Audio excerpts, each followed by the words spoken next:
So ayan guys, magluluto tayo ng langka. So ito yung unang gagawin natin. Tutusukin natin para din natin kailangan hawakan kasi may dagta. So after that, ayan, binalatan na natin yung langka. So nasa pangatlong langka na tayo ngayon. Pangatlong langka na. So ayan, nasa mga kalahati na yung laman ng kalderong malaki. So ayan, binabalatan natin. So, meron tayong nakitang spot, no, na sira. So, kailangan natin yung tanggalin. Kasi pangit yung lasa ng langka pag may sira na kasama na bulok.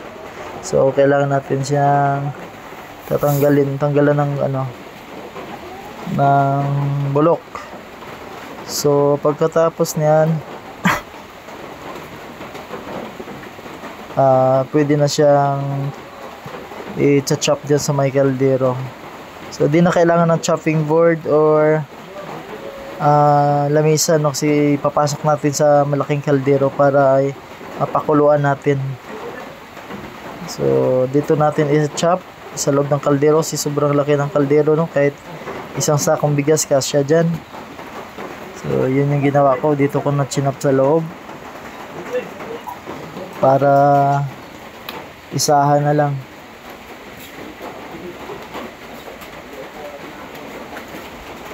So ayan, natapos na tayo dyan. So ang bilis lang, hilaw na lang yung ginamit natin, no?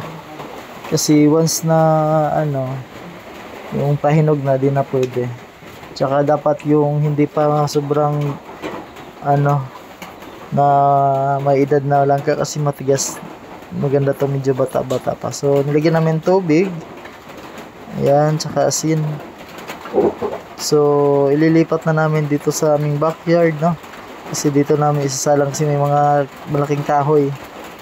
So dyan sa likod. So yan, pinatong namin at nilagyan ng panggatong para lumakas yung apoy. So siguro nasa mga 5 hours yan, na siya, pwede nang timplahan, no, kasi na siya, lalambot na siya. So ayan, yun yung pagpasok namin yung kanina bago siya lutuin. So ayan, so hanggang dyan na lang mga kapatid. Thank you for watching.